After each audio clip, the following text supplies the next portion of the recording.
నమస్తే folks, welcome to my channel. Folks, అనుభవం అంటే భూమి పుట్టక ముందు పుట్టడం కాదు.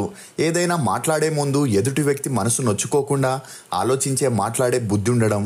అసలు నేను ఈ మాట చెప్పడానికి గల కారణం తెలంగాణలో కలకలం రేపుతున్న ఫోన్ ట్యాపింగ్ స్కామ్. 2023 అసెంబ్లీ ఎన్నికల్లో బీఆర్ఎస్ ఓడిపోయిన తర్వాత తెలంగాణలో కీలక పరిణామాలు చోటు చేసుకున్నాయి. ముఖ్యంగా కేసీఆర్ ప్రభుత్వంలో కీలకంగా పనిచేసిన ఇంటెలిజెంట్ టాస్క్ ఫోర్స్ OSD అధికారులు ఉన్నట్టుండి రాజీనామా చేసి తప్పుకున్నారు. అందులో టి ప్రభాకర్ రావు కూడా ఒకరు. ఇక గతంలోనూ ఇతనిపై ముఖ్యమంత్రి రేవంత్ రెడ్డి తన ఫోన్ ట్యాప్ చేస్తున్నాడంటూ ప్రభాకర్ రావుపై ఘాటు విమర్శలు చేసిన అప్పట్లో టీఆర్ఎస్ ప్రభుత్వం ఉండడంతో రేవంత్ రెడ్డి మాటల్ని ఎవరూ పట్టించుకోలేదు. ఇక ఇదిలా ఉంటే కేసీఆర్ వల్లే ఫోన్ ట్యాపింగ్ స్కామ్ జరిగిందనే వార్తలు గుప్పుమంటున్నాయి. మనం మెయిన్ మ్యాటర్లోకి వెళ్లే ముందు కేసీఆర్ గురించి కొన్ని వివరాలను తెలుసుకుంటే నేను చెప్పే కథ మీకు పూర్తిగా అర్థమవుతుంది. కల్వకుంట్ల చంద్రశేఖరరావు. ఇతను 1954 ఫిబ్రవరి 17న మెదక్లోని చింతమడక గ్రామంలో రాఘవరావు వెంకటమ్మ దంపతులకి 11 మంది సంతానంలో ఒకరిగా జన్మించాడు. ఇక కేసీఆర్ దిగువ మధ్య తరగతి కుటుంబంలో పుట్టడంతో 3 పూటలా తినడానికి తిండి లేని పరిస్థితి ఉండేది. అలా ఈ పరిస్థితిని చూసిన కేసీఆర్ తను బాగా చదివి కుటుంబానికి ఏ లోటు లేకుండా చూసుకోవాలని డిసైడ్ అయ్యాడు. ఇక అలా కేసీఆర్ తన స్కూలింగ్ ని చింతమడకలోని ప్రాథమిక పాఠశాలలో చదివాడు. చదువుల్లో చురుగ్గా ఉన్న కేసీఆర్ బాగా చదివి గవర్నమెంట్ జాబ్ ని సంపాదించాలనుకున్నాడు. ఇదిలా ఉన్నప్పుడే కేసీఆర్ 15 ఏళ్ల వయసులో శోభ అనే అమ్మాయిని 1969 ఏప్రిల్ 23న ఇరు పెద్దల సమక్షంలో పెళ్లి చేసుకున్నాడు. అలా తనకి 16 ఏళ్లున్నప్పటి నుండి రాజకీయాల మీద కూడా ఇంట్రెస్ట్ ఏర్పడింది. దీంతో 1970లో కాంగ్రెస్ నాయకుడు అనంతుల మదన్ మోహన్ వెన్నంటే ఉండి రాజకీయాల గురించి తెలుసుకుంటూ తనకి మెచ్చిన శిష్యుడిగా ఉండేవాడు. ఇక అలా రాజకీయాల్లో యాక్టివ్గా ఉంటూనే మరోవైపు తన BA డిగ్రీని సిద్దిపేటలోని గవర్నమెంట్ కాలేజీలో పూర్తి చేశాడు. ఇక అలా BA పూర్తవగానే ఉస్మానియా యూనివర్సిటీలో MA డిగ్రీని కంప్లీట్ చేసి జాబ్ చేయడం ఇష్టం లేక కేసీఆర్ రాజకీయాల్లోకి వచ్చి జనాలకి సేవ చేస్తూ తన ఆర్థిక పరిస్థితుల్ని సుధారించుకోవాలనుకున్నాడు. ఇక కేసీఆర్ శోభ గారి అన్యోన్య సంసారానికి గుర్తుగా 1976లో తారక రామారావు అనే కొడుకు, 1978లో కవిత అనే కూతురు జన్మించింది. ఇక ఇదిలా ఉంటే కేసీఆర్ కాంగ్రెస్ లో చేరి 11 సంవత్సరాలైనా తనకి ఎలాంటి పదవి గాని టికెట్ గాని ఇవ్వకుండా చిన్నా చితక పనులకి కేసీఆర్ ని ఉపయోగించుకునేవారు. దీంతో కాంగ్రెస్ లో ఉంటే ప్రయోజనం లేదని 1982లో ఎన్టీఆర్ గారు స్టార్ట్ చేసిన టీడీపీ పార్టీలో కేసీఆర్ జాయిన్ అయ్యాడు. అలా ఎన్టీఆర్ గారికి కేసీఆర్ స్వభావంతో పాటు తన పేరే తన కొడుక్కి పెట్టడంతో తన అభిమానానికి చాలా ఇంప్రెస్ అయి 1983లో శాసనసభ ఎన్నికల్లో సిద్దిపేట నుండి ఎమ్మెల్యేగా పోటీ చేసే ఛాన్స్ ఇచ్చాడు. ఇక ఆ ఎలక్షన్ లో తన రాజకీయ గురువు అయిన అనంతుల మదన్ మోహన్ గారితో పోటీపడి 877 ఓట్ల తేడాతో కేసీఆర్ ఓడిపోవడం జరిగింది. ఇదిలా ఉంటే ఎన్టీఆర్ గారు 1983లో ఏర్పరిచిన తమ ప్రభుత్వాన్ని నాదెండ్ల భాస్కర్ కుట్రతో 1984లో శాసన మండలిని రద్దు చేశాడు. అలా ఎన్టీఆర్ గారు ప్రజల తీర్పు కోరుతూ 1985లో మధ్యంతర ఎన్నికలకు వెళ్ళాడు. ఇక అలా జరిగిన శాసనసభ ఎన్నికల్లో కేసీఆర్ మొదటిసారిగా ఎమ్మెల్యేగా గెలుపొందాడు. అలా ఈ విజయం తర్వాత 1985 నుండి 2001 వరకు వరుసగా గెలుస్తూ తన సత్తా చాటుకున్నాడు. అంతేకాకుండా 1997లో రవాణా శాఖ మంత్రిగా కూడా టీడీపీ ప్రభుత్వంలో పనిచేశాడు. ఇదిలా ఉంటే 1999లో చంద్రబాబు కేసీఆర్ కి మంత్రివర్గంలో ఛాన్స్ ఇవ్వకుండా డిప్యూటీ స్పీకర్ గా నియమించడం జరిగింది. దీంతో కేసీఆర్ ఏదైనా మంచి అవకాశం వస్తే టీడీపీ నుండి బయటకు వచ్చేద్దాం అనుకుంటున్నప్పుడే ప్రత్యేక తెలంగాణ పోరాటాలు మొదలయ్యాయి. అలా ఈ అవకాశాన్ని యూజ్ చేసుకోవాలని 2001లో టీడీపీ పార్టీకి డిప్యూటీ స్పీకర్ గా కూడా రాజీనామా చేసి 2001 ఏప్రిల్ 27న టీఆర్ఎస్ అనే రాజకీయ పార్టీని స్థాపించి ప్రత్యేక తెలంగాణ పోరాటంలో పాల్గొనడం జరిగింది. ఇక అలా ఉద్యమాల్లో కేసీఆర్ ఆవేశంగా మాట్లాడుతూ జనాల్లో కొంతవరకు గుర్తింపును తెచ్చుకున్నాడు. దీంతో తనకి తన పార్టీకి రోజు రోజుకి వచ్చిన పబ్లిసిటీతో తన రాజకీయ వారసులుగా కేటీఆర్ ని కవితని తీసుకొచ్చాడు.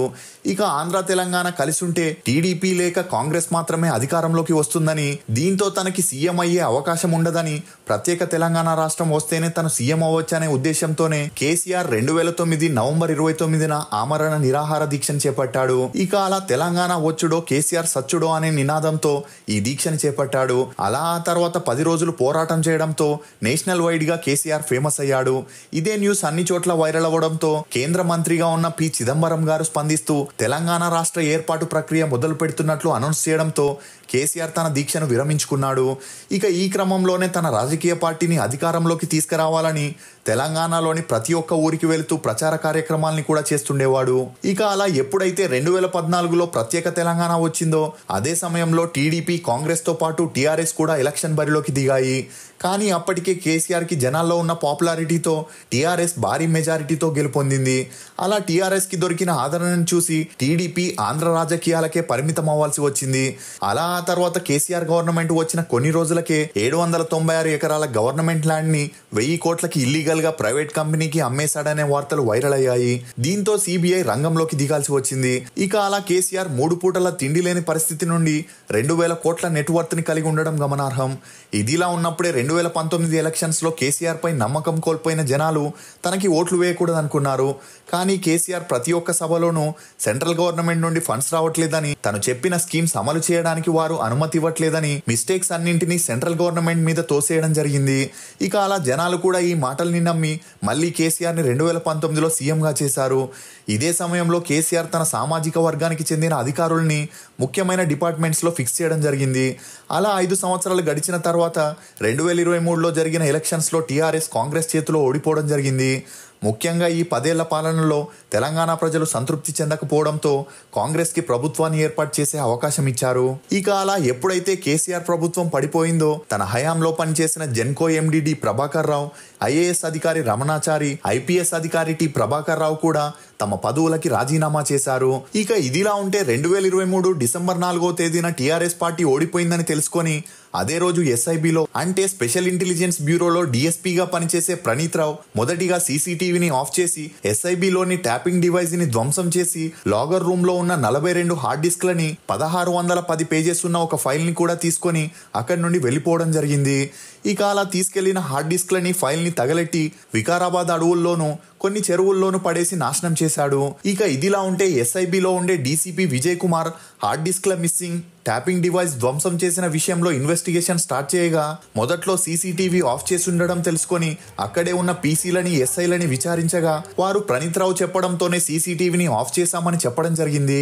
దీంతో ఈ విషయంపై విచారణకు హాజరు కావాలని ప్రణీత్ రావుకి ఇన్ఫార్మ్ చేయగా అతను పరారీలో ఉన్నట్లు తెలిసింది. అలా అప్పటి నుండి అతన్ని వెతుకుతున్నప్పుడే మార్చి 14న సిరిసిల్లలో ఉన్నాడని తెలుసుకున్న పంజాగుట్ట పోలీసులు ప్రణీత్ రావుని అదుపులోకి తీసుకొని అరెస్ట్ చేయడం జరిగింది.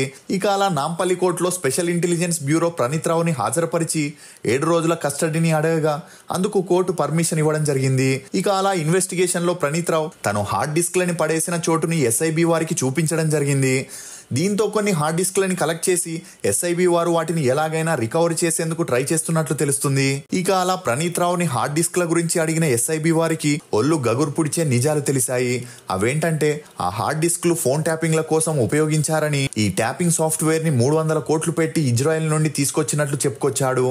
ఇక ఈ ఫోన్ ట్యాపింగ్ లో తన కింది స్థాయి సిబ్బందికి ప్రమోషన్లు ఇప్పిస్తాననే ఆశ చూపించి ప్రణీత్ రావు ఈ వ్యవహారాన్ని నడిపించారని, వరంగల్ తో పాటు సిరిసిల్ల, హైదరాబాద్ లో కూడా దీనికి సంబంధించిన సర్వర్లు ఏర్పాటు చేసినట్లు తెలుస్తుంది. ఇక ఇందులో ఐన్యూస్ యజమాని శ్రవణ్ కుమార్ కూడా ఇన్వాల్వ్ అయ్యాడని, అలా ఇతను ఇచ్చిన 100 నెంబర్లని ప్రణీత్ రావు ట్యాప్ చేశాడని చెప్పుకొచ్చాడు. అంతేకాకుండా ప్రణీత్ రావు ఇచ్చిన కన్ఫెషన్ ఆధారంగా ఇందులో పలువురు మాజీ పోలీస్ అధికారులతో పాటు కొంతమంది రాజకీయ నాయకులు కూడా ఇన్వాల్వ్ అయినట్లు తెలుస్తుంది. అయితే ఈ కేసులో ప్రణీత్ రావు పావు మాత్రమే అని, దీని వెనకాల ఇంటెలిజెన్స్ మాజీ చీఫ్ ప్రభాకర్ రావు ఈ గేమ్స్ అన్నింటినీ ఆడించారని తెలుస్తుంది. అంతేకాకుండా టాస్క్ ఫోర్స్ డీసీపీ రాధాకిషన్ పాత్ర కూడా ఇందులో ఎక్కువగానే ఉందని తెలియడంతో ఎస్ఐబి వారు నోటీసులని పంపించగా ఈ విషయాన్ని ముందుగానే తెలుసుకున్న రాధాకిషన్ లండన్ కి వెళ్తే ప్రభాకర్ రావు యుఎస్ఏకి పరారైనట్లు తెలుస్తుంది. ఇక ఇదిలా ఉంటే 2020లో ప్రభాకర్ రావు తన 29 ఏళ్ల పోలీస్ సర్వీస్ కి రిటైర్మెంట్ ఇచ్చాడు. కానీ రెండవసారి ముఖ్యమంత్రి అయిన కేసీఆర్ ప్రభాకర్ రావుని వదులుకోలేక తనకి నమ్మిన బంటులాగా ఉండడంతో తన సర్వీస్ ఇయర్ ని పెంచి 2021లో ఎస్ఐబి చీఫ్ గా ప్రభాకర్ రావుని కేసీఆర్ అపాయింట్ చేయడం జరిగింది. అంటే ఎస్ఐబిలో ప్రభాకర్ రావు ఆధ్వర్యంలోనే ఫోన్ ట్యాపింగ్ జరిగాయని, అందులో అపోజిషన్ పార్టీ లీడర్స్ ఫోన్లని, హీరోయిన్ల ఫోన్లని కూడా ట్యాప్ చేసి వారి ప్రైవేట్ ఫోటోస్ ని, లొకేషన్స్ ని, కాల్ రికార్డ్స్ ని సేకరించినట్లు తెలుస్తుంది. ఇక ఈ ప్రాసెస్ లో వీరు ఇజ్రాయెల్ నుండి కొనుక్కొచ్చిన సాఫ్ట్వేర్ నుండి తమకి ఇన్ఫర్మేషన్ కావాల్సిన వ్యక్తి నెంబర్ కి మిస్డ్ కాల్ లేక మెసేజ్ ద్వారా ఒక బగ్ ని పంపితే ఆటోమేటిక్ గానే ఆ సాఫ్ట్వేర్ వాళ్ళ మొబైల్లో ఇన్స్టాల్ అవుతుంది. దీంతో వారికి కావాల్సిన డేటా మొత్తం డౌన్లోడ్ చేసుకొని ఆ డేటాతో ఆ వ్యక్తుల్ని బ్లాక్మెయిల్ చేస్తూ కోట్లలో డబ్బుని డిమాండ్ చేయడమో లేక తమకి కావాల్సిన పనిని చేపించుకునే అనేవారు. ఇక ఎస్ఐబి వారు క్రిమినల్స్ నక్సలైట్ల ఫోన్లని ట్యాప్ చేయాలంటే స్టేట్ గవర్నమెంట్ వారికి 24 అవర్స్ వరకే పర్మిషన్ ఇస్తుంది. అంతకు మించి కావాలంటే తప్పకుండా సెంట్రల్ గవర్నమెంట్ పర్మిషన్ తీసుకోవాల్సి వస్తుంది. ఇక ఫోన్ ట్యాపింగ్ వెనుక ప్రభాకర్ రావుకి కేసీఆర్ సపోర్ట్ ఉందని అతను చెప్పడం వల్లే ఇలా చేశాడనే వార్తలు కూడా వినిపిస్తున్నాయి. ఎందుకంటే స్టేట్ లో ఒక వ్యక్తి ఫోన్ ట్యాప్ చేయాలంటే స్టేట్ గవర్నమెంట్ పర్మిషన్ ఉంటేనే సాధ్యమవుతుంది. ఇక ఇప్పటికే ఈ కేసులో మాజీ ఐపీఎస్ ప్రభాకర్ రావుని A1 నిందితుడిగా, ప్రణీత్ రావుని A2గా, మాజీ డీసీపీ రాధాకిషన్ ని A3గా, ఎస్పీలైన బజరంగరావు A4 గా, తిరుపతన్నని A5గా, ఐన్యూస్ ఎండి శ్రవణ్ కుమార్ ని A6గా పరిగణించారు. ఇది మాత్రమే కాకుండా ఈ ఫోన్ ట్యాపింగ్ ద్వారా టాప్ యాక్టర్స్ లో 7గురిని బ్లాక్మెయిల్ చేసి లైంగికంగా వాడుకున్నారని కూడా తెలుస్తుంది. ఇక ఈ ఫోన్ ట్యాపింగ్ కేసుకి సంబంధించిన ప్రభాకర్ రావు, రాధాకిషన్ దొరికితే ఎందుకు 10 లక్షలకు పైగా ఫోన్లని ట్యాప్ చేయాల్సి వచ్చింది, ఈ పనిని చేపించింది ఎవరనేది తెలిస్తే ఖచ్చితంగా ఈ కేసులో కేసీఆర్ పేరు ముందుగా వస్తుందనే వార్తలు కూడా హల్చల్ అవుతున్నాయి. ఇక తెలంగాణలో రేవంత్ రెడ్డి సీఎంగా ఉండడంతో ఎలాగైనా ఈ స్కామ్ కి సంబంధించిన వ్యక్తులని త్వరగా బయటికి రప్పించాలని, ముఖ్యంగా కేసీఆర్ పాత్ర ఇందులో ఎంతుందనేది తెలుసుకోవడానికి ఈ కేసుని వేగవంతంగా జరుపుతున్నట్లు తెలుస్తుంది. అంటే ఇప్పటికే కేసీఆర్ కూతురు కవిత ఢిల్లీ లిక్కర్ స్కామ్ లో జైల్లో ఉంటే ఫోన్ ట్యాపింగ్ కేసు వెనుక కేసీఆర్ ఉండడం ప్రూవ్ అయితే ఎస్ఐబి కస్టడీలో కేసీఆర్ జైల్లో ఉండాల్సిన పరిస్థితి ఉంటుంది.